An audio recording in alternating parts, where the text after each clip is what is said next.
დღეს მომამზადე ხაჭაპური ოჯახისთვის და მინდა გაგიზიაროთ რეცეპტიც.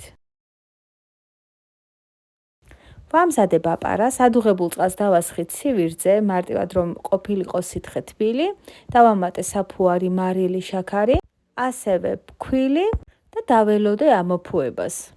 20 წუთის შემდეგ პაპარა მზად არის, შემდეგ შეგვიძლია გადავიტანოთ 1 კვერცხის ცილა და 1 მთლიანი კვერცხი.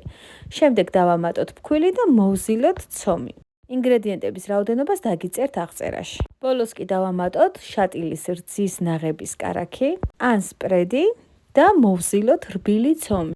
დავდოთ თბილ ადგილას და დაველოდოთ ამოფუებას.